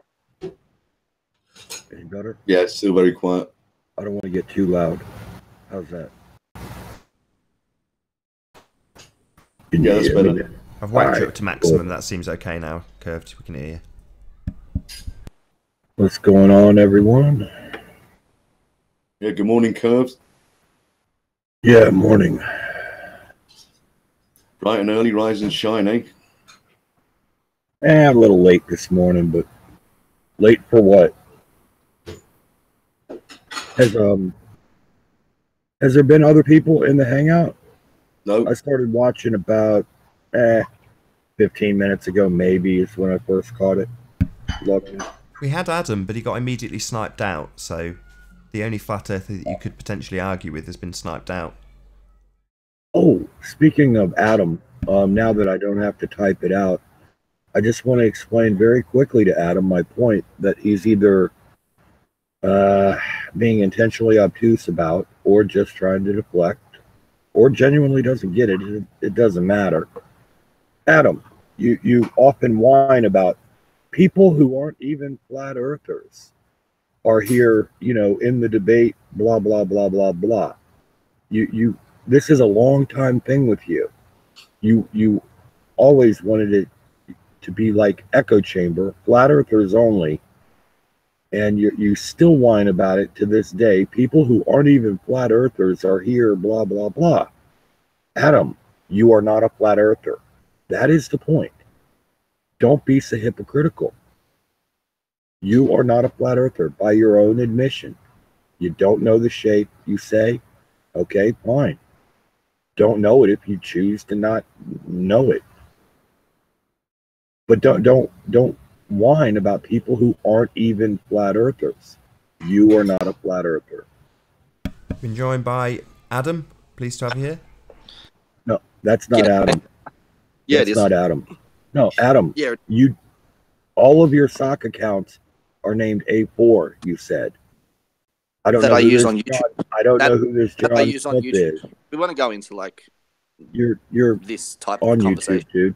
You're on YouTube. on dude. YouTube. Yeah, this is a Google Hangout. Yeah, and it's on YouTube, Google. dude. This is a Google Hangout. See, you're so easy.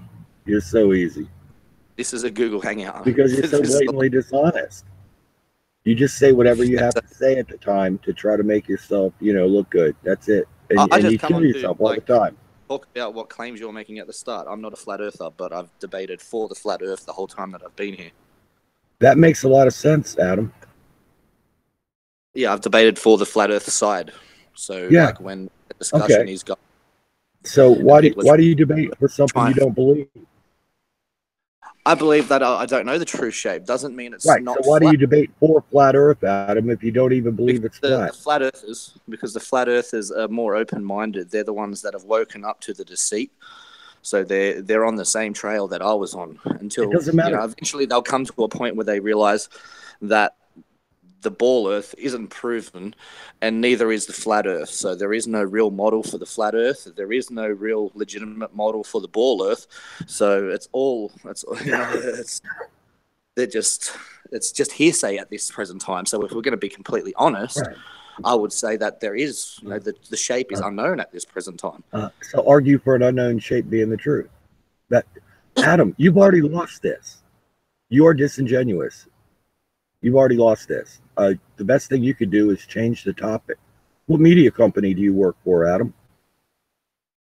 I don't work for any media company. I think you do. How's that? Any media. I think you do. I can't prove it. That's your prerogative. I'm not saying I know you do. I'm saying I think you do. Why? Yeah, that's your prerogative. No. You're entitled to have your own beliefs. Okay. Am I entitled to state emphatically that you are a media shill? Hello, Nathan. That's just your opinion. Alex, really. No, am I entitled to state emphatic? Oh, go ahead, do Alex. I've done him. It's all good. Oh, did you hear that, Alex? Yeah, I've been listening. I just didn't want to interrupt. You can state whatever you like. Doesn't make it fact. It's just like you stating that the Earth is a globe. Doesn't make it fact. Okay, well, you get something here, Adam. See, you state all kinds of things that are whatever you like with no evidence, no proof whatsoever. You just make a bunch of wild claims and you run around acting as though your claim is evidence of it being true. That's why nobody pays attention to you. I don't say evident like this. You're always going to be outside on the fringe. I've explained this to Nathan several times. Is I use the word proof. I don't use evidence, and I've said I don't have evidence that these people are shills. What I have is proof, and proof is to compel the mind to assert something as true. You are so convoluted. This is hilarious. So, I do is I will give my opinion on the topic, which is shills, or that's what you're trying to infer anyway. When I talk about people being shills or paid agents and whatnot, I give my opinion on the topic, and if other people assert that to be true, what I've said, well, I've given my proof. I don't have any evidence for that. I can't link them back to a media company or anything like that. I have no actual evidence of it, and I've said that. I don't have any evidence of this, but I have proof, which is a compelling argument for my opinion. You don't need much rope at all. Because the thing is, if you call people shills, Adam, and they're not shills, and you call everyone it, then everyone will stop believing you because everyone knows themselves. I haven't called everybody a shill. That's like, just. I'm just saying, when you call a lot of people it, do you know what I mean? Different people. Yeah, I do. I've called a lot of people. Yeah, I'd agree. I've called a lot of people that have shown signs of what I would say shilling activity. Like you. And what activity would that be? People showing signs of shilling activity, like you. But what activity would that be? Can you elaborate on what activity you're trying to infer that I'm involved in? Your overall behavior. Which would infer what? You're always just around to disrupt. You never discuss facts of the matter. You're always just hurling accusations at everybody. When anybody confronts you about your own behavior, you call them a shill. You try to argue illogically. You dig yourself holes. You do what you do. If people want to accuse, why you're basically a laughing stock around here to both sides. Jill's not one of the things that I do. I call people based on their actions, and their actions aren't just towards me. So it's not like I've just sat there and because of our conversation here, I would just turn around and say, you're a shill. No, I think that people like you, Curved Water, you're a shill because you don't show your face. You hide behind these sock accounts. You probably use multiple sock accounts. Probably. What sock accounts do I have, Adam? And you don't have evidence or proof. You have neither. You're trying to push this rhetoric that would make people look into companies like NASA and see. the trustworthy source of information. Adam, anybody that knows me knows that I don't like sit around being an apologist for NASA. You're trying to promote, you're trying to promote on here. I say screw whoever, NASA. It doesn't matter. Whatever little clique or group that you're involved in. I don't use NASA. These people. And how do I know that you don't have any monetary? It doesn't matter how do you know whether I do or not. You need to know that I do in order to accuse me of it. No, I can accuse you. I can say that your behavior I want to accuse you of. I can say your behavior is silly. That's just you're trying to say that I can't use my own words in the way that I see fit. That, well, sorry to say, mate, you're not going to be able to control me. You have no control over me. If you can say whatever you want, Adam. I'm pointing out the dishonesty in your use. Sorry about that swear. If I wanted to call him a poo sniffer, then I'm allowed to do so. That's my own prerogative. I can do whatever I like, and if you don't like it, that's up to you. I'm sorry that I hurt your sensitive feelings. This isn't about whether I like it or not, Adam. It's about you exposing your own dishonesty. I mean the thing is, you're free to do what you want, obviously. Do you know what I mean? But it doesn't, these things sort of will come back on you. So when you're worried about, say, people are sniping you, I don't know what's happening there. I didn't really care. Yeah, but that could be to do because of the things you've done. So you've annoyed someone and done that, and it's just easier in life to just try your hardest to just get on with people. That's all I'd say. I'm not trying to have a go. You know what I mean? I'm just saying, I don't see the logic in that. I get sniped because of something I've done previously, so I should just accept it, or no. I'm just saying. I'm saying when you take the attitude of I can say and do what I want to anyone, and there's nothing anyone can do about it, which is kind of true in a way, especially on the internet. Do you know what I mean? But it doesn't mean that you should do it. Do you know what I mean? Sometimes we lose our tempers and stuff, but that shouldn't be a default position. That's all I'm saying. Yeah, I understand that. Yeah, and I'm not trying to say that I will do it. I'm just saying I have every right to do it. That's my prerogative. If I wanted to do if I wanted to say whatever I wanted to say, that's my prerogative. That's what I can do. It is. Yeah. I'm a human being, and nobody else can stop me. Yeah. You know what I mean? Doesn't mean they can, but it's not right. Yeah, you have the right to say whatever you want. Yeah.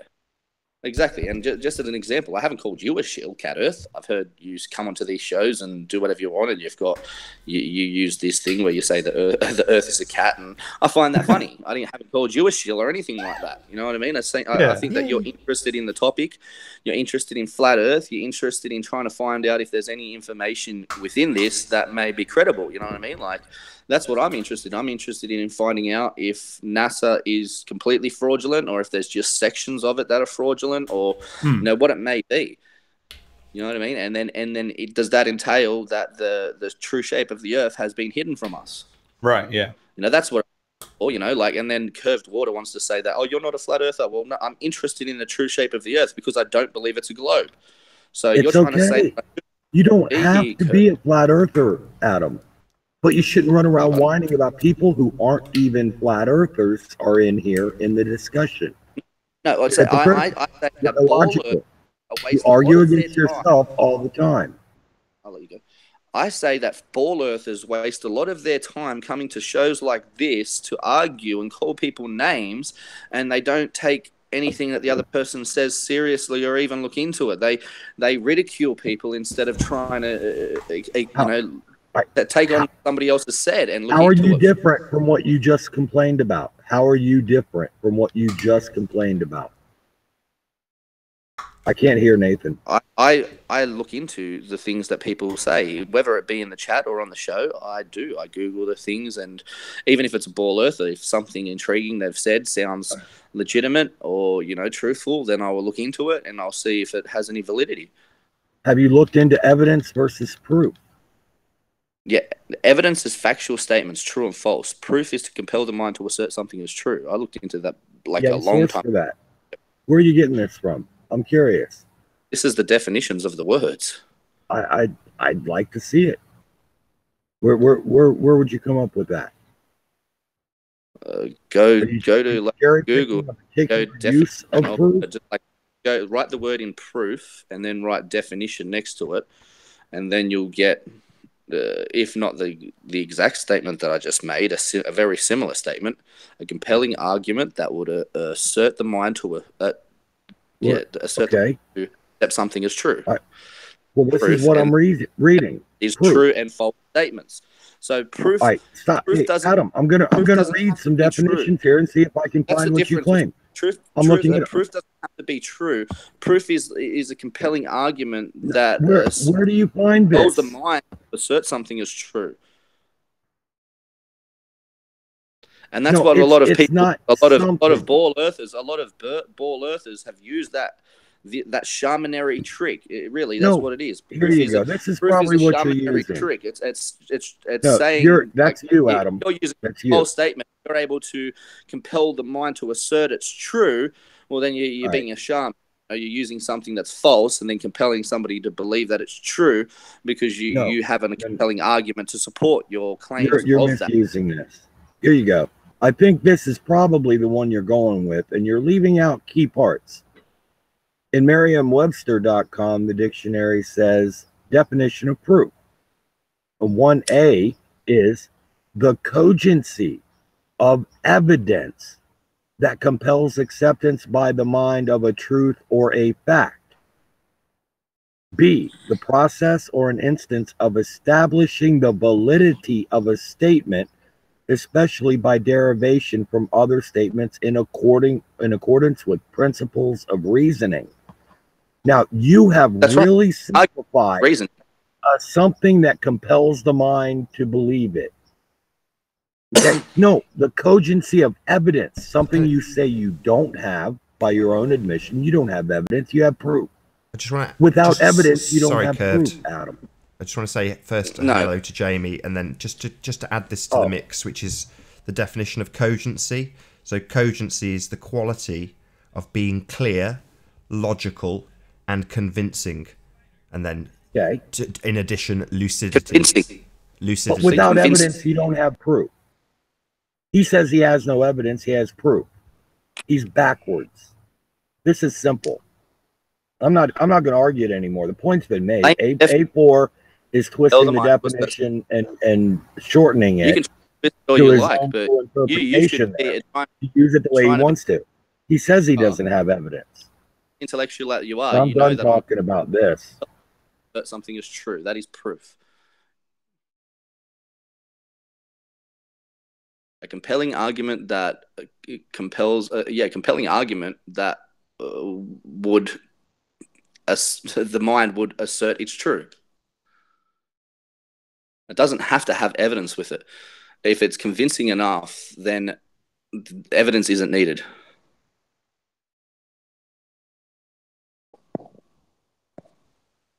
All right, so anybody that looks up the definition of proof and looks through it, whether it's mathematical proof or otherwise, of course, mathematical proof is different from your normal everyday proof, like when you're dealing with, court or just trying to prove other things in your daily life or whatever. But anybody can look through this and see what Adam has done and how he's twisting it and how he's turned this into a compelling argument, which a compelling argument need not have any facts or evidence. You can completely make up a compelling argument. Compelling is subjective. Yep. So if you make up lies that are effective, you have effectively made a compelling argument with no evidence or facts. Yeah, that's right. That's not proof. That's not proof. That's proof, and that's conning someone into believing your lies. No, why people believe that the Earth is a ball, because they have been given these proofs. All right, and they're not evidence. They're not true factual. The statements. Adam, what proofs have I been given that caused me to believe the globe? Believe true. These compelling arguments. When you ask any normal person, listen. When you ask any everyday person why they think I'm done listening. Why they think the Earth is a globe, they'll say, "Well, there's curvature. You can see curvature." You just keep going on and Let's go on and out on. together and let's look on the horizon, and you tell me where we can see curvature. All right, because they've been taught these things, they believe it. All right, You're repeating they've been shown because you proof, believe it, that you don't even know. Read proofs. They've been taught these proofs that aren't actual fact. Filibuster, filibuster, filibuster. Adam, what have I been given that causes me to believe the globe? I'm not in your shoes, so I would. Then why did you make that claim against me? He You just stated literally that do that, I Kurt, though. He just have said been about given these reasons why I. What? He just said that. He just explained that we are told as children that boats go over the curve I didn't of the say earth. you, but personally, sorry, Nathan, I didn't say him personally. I said ask any normal, everyday person.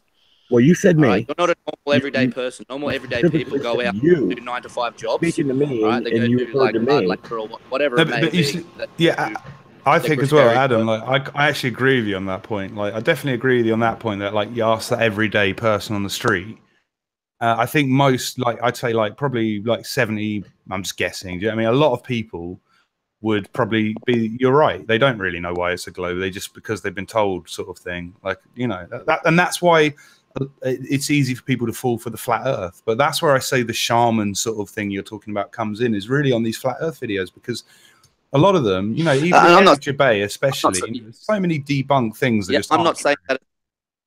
Yeah, I'm not saying that it doesn't work both ways. I'm not saying, and that's why I've stepped back after doing extensive research for years on this topic. I've come to the conclusion, well, I don't know the true shape. No one's been far enough away to verify what shape it is. And if they have been far enough away, the companies that do know, they're not letting us actually have that raw material, that raw data. It's being manipulated, and it's for their own benefit. Right. But I just think, like, there's a lot of misinformation being told on these flat Earth videos because of the exact point you're saying, that not everyone does know. But I think if people really do have an open mind, they'll see that possible if you actually look into it properly, and then you can figure it out for yourself without having to rely on. I mean, you have to rely on certain things, like unless you're going to do all the observations yourself, you have to rely on the fact that these observations are being done. But if they were incorrect, then why aren't flat earthers proving them incorrect? That's my argument for people who say I haven't done my own time lapses of the southern stars and things like that. But that's what this show's for. That's precisely the point in the show, yeah. isn't it? So anyone could come on, and if I'm wrong about these observations that I make, and just show me a video proving me wrong, and then then I'd actually take it seriously. I would. I mean, I was looking for these, things when I was a flat earther a lot. I was looking for these things that, explained everything, but you just can't find it. And then eventually you just have to stop being stubborn and realize it's a geometric impossibility. That's even a word, I don't know. Not necessarily. You've all danced over Adam's point, though. So, we've started this. You've been manipulated. With you being asked, Adam, what has deceived us? And he's given a specific example of boats going over the curve, which we are taught as children. So, have you gone out there? You can see what I'm getting at is, have you gone out, Alex, and found the curve? I refer to everyday people going out, like just asking a normal everyday person why they believe we live on a globe. And one of the main answers that I get when I do ask them why they believe on a globe is they say, you can see the curvature. That's what they say. You can see the curvature. And then I say, all right, let's go outside and you show me the curvature, like point it out to me, and so then I can see what you're actually talking about. Once they go out and they try to find it, they realize that they cannot see the curvature. So they've been believing this false belief for so long that they actually believe it now. Sorry, my mic went off. Sorry, this is one of the problems I have, though. This is exactly one of the issues I have with because you can see curvature. This is why we argue about atmospheric lensing and refraction and stuff to try and argue away what we're seeing as curvature. I mean, Anthony came on the other day with a boat that went over the curve. So this is one of the things that annoyed me about coming out of flat Earth, is that you make this argument, oh look, you can zoom in on boats, but only boats that haven't gone over the curvature and that are just out of your eyesight because you can't resolve such a small image. But you zoom in on that and you can see a boat, right? But you can also see boats going over the curvature. You can see cityscapes, Blackpool Tower, things like this. What you're saying is you can see the effect of curvature, all right? What I'm saying is people think they can actually see curvature. There's a whole different, that's different. There's a big difference there. They think that they can see like a curve. They think that they can see a curve. And even on a ball, that's not logical. That's not true. You can see the obstruction. You can't necessarily see the curve on the horizon. I just want to get this in there. That is correct. That's what Anthony Riley's shown. So he's shown the yellow sections of these turbines appearing to go over the curvature. But he has other footage of exactly the same vantage point showing it not displaying that. So he has something that shows. And we're talking about a massive boat as well. Remember, he's like this massive. I've seen boat. all of this footage. I mean, I've seen all of it, and what he is. So you can see, but what I'm saying is, you say you can't see a curvature, but you can't. Sorry, Adam. So I just quickly, you're saying I can't see a curvature, but you can. You can explain it away and say, "Oh, look, a different refraction." But but you can see it. There is curvature there. You're talking about different, you're talking at cross purposes. You are talking at cross purposes. If you look at Curve Water's picture, right? If you had a boat on that horizon in the middle of the frame, right in the center of the frame where the sun meets the ocean, and it had gone over what you call curvature, but co-opt and then explain away as obstruction. What Adam's describing is the curvature of that sun. So people believe they can go out. I had it with Vice on the first interview. She looked out at the horizon at ground level and said she could see curvature. Literally, she thought the ground ahead of her was literally curved. Yeah, but that's a different issue. You said earlier about the boats. That's what I'm saying, is you can see boats go over curvature. So when you say you can't, well, you can. We saw a video of it the other day. But you've already put the caveat in, though. You've already put the caveat in. You're correct. You put in the caveat that that's obstruction. That's not a curve. That's seeing something vanish behind an obstruction. What you're trying to describe, Curve, is you're trying to describe the appearance. I'm not even talking, Adam. I mean, sorry, Cat Earth, sorry. You're talking about the appearance, all right, of an effect that may be because of curvature. But then there's also other explanations. So you can't just attribute. You can't. Yeah, that's fine. I'm willing to let you have your explanations. What I don't like is when people make the statement you can't see it, because you can see it. You've just got different explanations for it. Because give a valid is when they zoom in on a boat which hasn't gone over what we call the curvature. So they're just zooming in on a boat. Yeah, and that's dishonest. If there's different explanations for that, like we're saying, like, fair enough. Fair enough. That, you know, flat earthers say that it's because of a different explanation, and ball earthers say it's because of a curvature. Yeah. So then we can say that it's not because of curvature; it's because of X, Y, or Z. You know what I mean? Yeah. But when we're talking about but when we're talking about who's being more dishonest here, this is my point, because the videos you'll see on the flat Earth videos, the boats haven't even gone over what we call the curvature, so they're being dishonest at that point. They're going, look, we can just zoom in. You know, they'd have you believe you can just keep zooming in forever, you know, and bring if you had all the optics to keep on zooming in, the device that you're using is able to account for the interference that may occur over distance and over time, then maybe you can see. Yeah. But they're not saying that, and they're not really showing it. They're misrepresenting it. Do you know what I mean? And they're trying to avoid that point all the time. I don't agree with you, Alex. I can understand what they're trying to infer. Yeah. I just think things like that are very, you know, they're slimy, really. No. The argument you're making is at the extremes of zoom. So you're saying, well, obviously it's still there because look, it's there. You've zoomed in on it. But what we've been taught is you go to the beach and with your eyes you watch the boat go over the curve. That's what we're told based on the maths. And then we're saying, hold on. Hold on, Alex. Let me just get to the end of this. So we're told, I know you've heard it. I know we've all heard it. I appreciate that. So we're told that with our eyes, we see the boat go over the curvature based on the maths, 8 inches per mile squared. Then we are saying at that stage, you pick up a zoom camera with a 2x optical zoom and zoom in, and what do you know? It comes back. It's not gone over the curvature. And then what do you know? With your 2x zoom, eventually it goes out of frame and appears to go over the curvature. Then you pick up a pair of binoculars. No, they never say that second bit. If they said I'm saying it right now, Alex. I'm saying it now. Alex, you wouldn't be able to get away with it, would you? I'm trying to say it. You just keep talking over me. I'm saying it. So you've picked up your 2x photographic camera, zoomed in and brought it back. Then you watch it disappear again.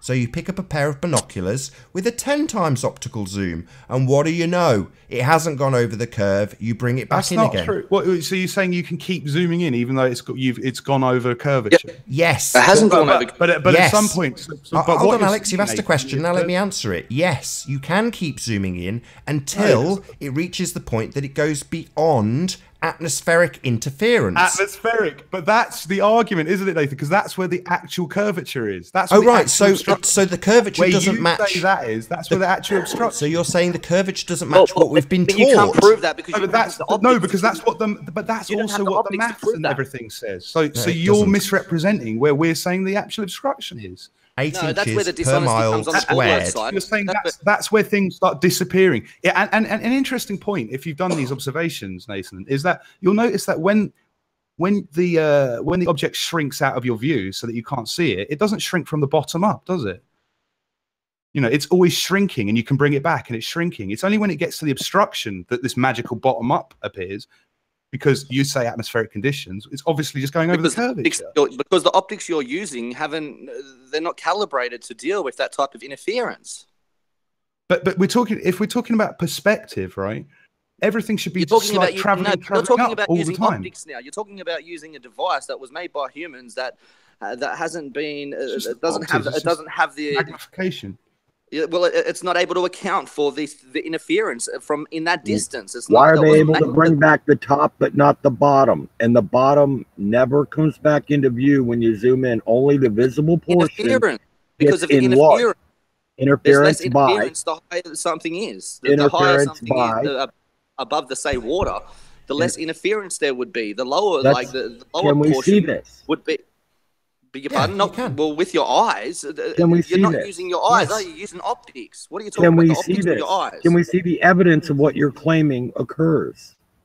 No. Yes, you can. Yeah, so if I can just attempt to, if I can attempt to. So as you're looking out across the water, if you've been on a boat, you appreciate that as a wave crashes down, it creates a certain amount of water droplets in the air above the waves, above the waterline. The further you look out, the more those droplets of air that have splashed up into the air, the more of them are in front of you. Simple as that. So you've got more stuff blocking your view of the bottom of the boat because there's waves splashing against it. And they don't just reach the tippy top of the wave point. They splash down and create other crap in the air that blocks your view. And the further you go out, the more of that there is. Simple. Simple. Yeah, you are. Yeah, but if you had a device that was able to see a longer distance, you'd be able to prove your claims that these boats go over the horizon and whatnot. They go over a curve, but you don't have that. Well, no, we do. We do actually have footage of it. You are the one who doesn't have the proof that there's atmospheric conditions forcing it underneath the horizon point. I don't think you can even really picture what this would look like. The world would look like if it was flat. Well, we've got about 2 minutes left before we round out this stream. Okay. So yeah. Okay, cool. I mean, you wouldn't. But you're trying to argue these bunk saying this interference. Yet we can see city skylines even further away. Bunk argument that you should be able to see forever, but you don't have the optics for that. Well, no, but I mean, you're saying we can see further than the boat. You saying we can't see further than the boat on the horizon? Hypothetically, all right. Even on a board, you can't see forever. So why do you expect to see forever on a flat plane? So Adam, if the boat is on the horizon where we say is the horizon, you're not claiming that that's the end of our vision, are you? We can see way further than that horizon line, that obstruct what we call the horizon line. I mean, obviously, you realise we can see way further than. Well, a city behind it. If there's a city behind the boat, that's the city is a lot. Yeah, because the city is a lot taller, right? That's the furthest that you can see behind it. Is the city behind it? Okay, so we can see as far as a city, so we can see a lot further than that boat. So I mean, what's the point being made here? It's nothing to do with the not being able to see, and the city is even more obstructed because it's even further away. It's even more. There's even more interference. Yeah, I mean, the city should be in the sky. It should be like floating in the sky if the Earth was flat, pretty much. No, you're trying to make it out like it's concave now. No, I'm not. It's just that's how it would be if it was flat. I mean, you could model this in a 3D program and see this if you just model it as flat in scale. I mean, things don't curve down. Talking about reality. I'm just talking about perspective, man. I'm just talking about general. You can draw this with paper in 2D. You can't see that. You're trying to say from Australia, I should see America, but I can't. No, I'm not saying you can't. Yeah, no, I'm saying yeah, that's obviously true. I can't use a telescope that apparently. And with that, I am going to say a huge, massive, enormous thank you, most importantly, to the audience who have joined us on this live stream. And of course, a massive thank you to all of the panel for making this debate possible. Be sure to like, comment, share, and subscribe. I've been Nathan Oakley, and I will see you all in the next video.